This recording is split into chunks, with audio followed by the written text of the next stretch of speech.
The words were already on the record. Not allegations, not rumors passed through anonymous sources or leaked to journalists. Public statements. Made on podcasts. Made on Fox News. Made in interviews where Mark Wayne Mullin had spoken, in his own voice, about smelling war, tasting it, feeling it in his nostrils. About special assignments outside the Department of Defense. About going to do something overseas that he would never talk about training with a small contingency and being asked to go to a certain area. Words chosen carefully enough to suggest something significant without confirming anything specific. Words that, in a confirmation hearing under oath, Senator Gary Peters had printed out and was about to read back to the man who said them. Peters is a methodical questioner, a former state legislator, a former congressman, a senator from Michigan who has served on the Armed Services and Homeland Security committees. He does not arrive at hearings to perform. He arrives with documents and a sequence, and the sequence he had prepared for Mullin began simply before the complexity arrived. He entered letters into the record. His own inquiry to Mullin dated March 11th, and Mullin's response dated March 12th. He asked for unanimous consent. It was granted.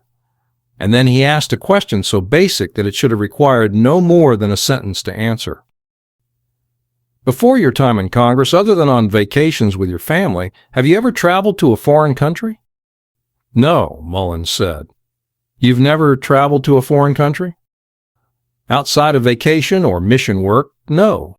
Peters noted that the FBI report showed travel to Georgia, to Azerbaijan.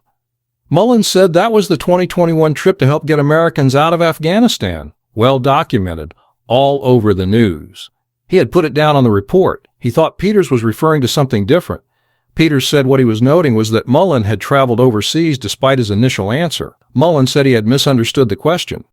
That gap, the initial no followed by the explanation, was small. But in a confirmation hearing, small gaps accumulate, and Peters had more questions. He moved to the public statements. He read them aloud directly from the record. There's another side of my bio that I don't ever talk about, nor will I. I had to go do something overseas. War is ugly. It smells bad. If anybody has ever been there and been able to smell the war that's happening around you and taste it and feel it in your nostrils and hear it, it's something you will never forget. I did special assignments outside of DOD. I never wore the uniform or the flag on my shoulder, but I might have been in the same area. Peters looked at Mullin. Your statements in public interviews and your responses to this committee are confusing and inconsistent. I'd like you to clear this up. You're under oath. We can clear it all up right now. Mullin said he could clear it up if Peters wanted him to. Peters said please. And what followed was the kind of answer that raises more questions than it resolves. Not because it was evasive in the conventional sense, but because the explanation itself opened doors that the question had not anticipated. Mullin described a classified official trip. In 2015, he said he was asked to train with a very small contingency and go to a certain area which was scheduled for 2016. He had to meet certain training qualifications. He went through tier training. The tier training was absolutely awful. He had spoken generally about his experiences, but never specifically about details, dates, or the mission. And he had not disclosed it to the committee because he said the committee's paperwork specifically excluded official trips. That was the argument. The form said excluding official duties. This was an official trip in his official capacity as a member of Congress. Therefore, he did not have to report it. Consider what that explanation contains. Tier training is a term associated with special operations forces. The elite units whose selection and qualification processes are among the most physically demanding in the U.S. military. It is not a term used casually or in passing by people who have not been through those programs. Mullin had used it in his confirmation hearing as though it required no definition, as though the committee would understand its significance. And it was the same hearing in which he was explaining why he had not disclosed this activity to the committee in the first place. The explanation was simultaneously specific enough to convey seriousness and vague enough to resist verification. He had met qualifications. He had gone through training. The training was awful. The mission was classified. 4 people knew about it, and the form had said excluding official duties. Peters was measured in his response, but the challenge was direct. He said the letter his committee had sent specifically asked for information about these activities and that the exclusion for official trips did not apply in the way Mullin was describing. Mullin held to his interpretation. The paperwork excluded official duties. His committee had come to ask the same questions. They discussed mission work and mentorship, but official duties, including this classified trip, did not have to be reported. Peters asked where the trip had taken place. Mullin said it was classified. He could not discuss the dates, the location, or the mission. He had never spoken specifically about those details in any of his public appearances. Peters pressed. The committee letter had not excluded official trips in the way Mullin was suggesting. Mullin said the letter very clearly excluded official duties and that the paperwork in front of them confirmed it. Peters said the committee would want to get that information through other means. What was happening in that exchange was something that confirmation hearings occasionally produce but rarely resolve in real time. A nominee had made public statements. Vivid, specific, sensory statements about the experience of war.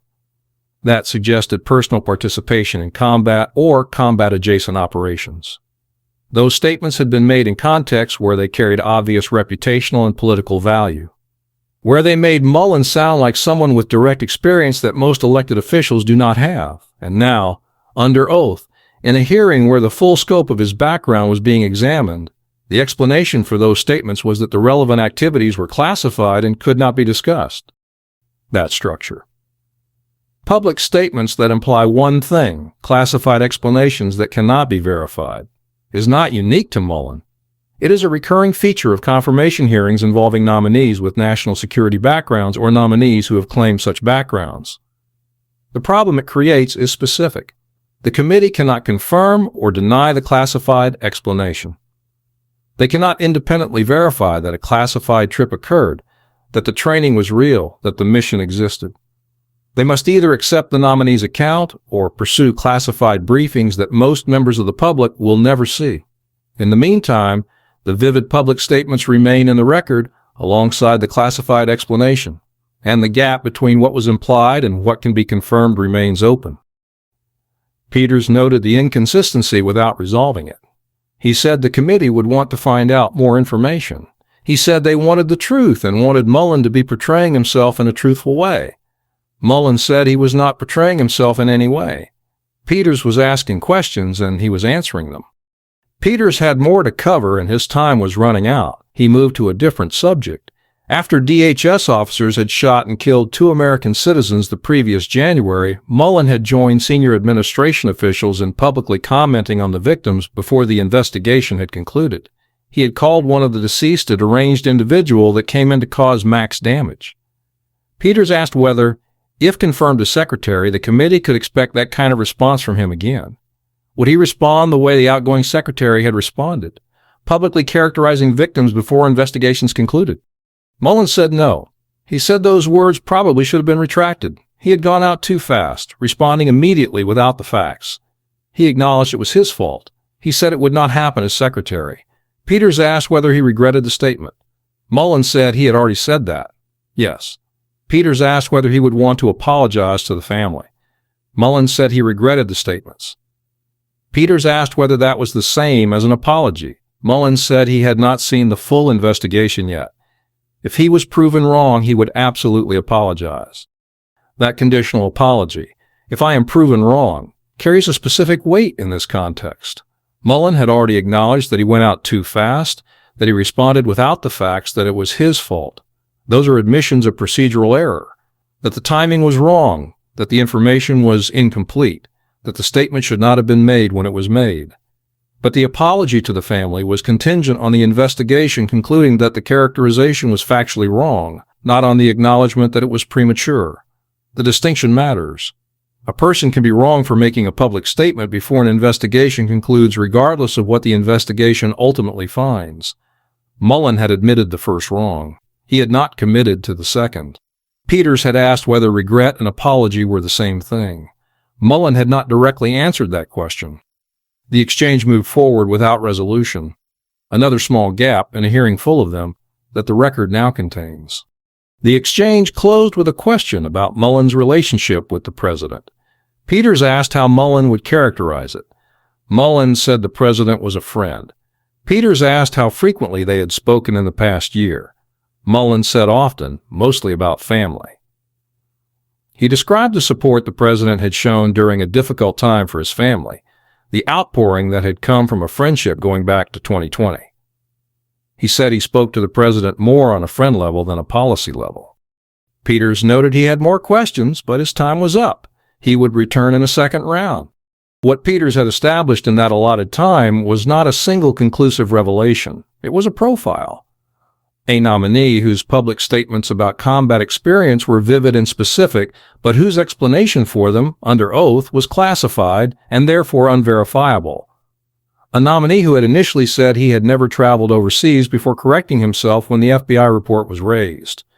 A nominee who had publicly characterized a shooting victim before the investigation concluded, and who, when asked whether he regretted it, provided a conditional answer about a future apology that would depend on the outcome of an investigation that was still ongoing.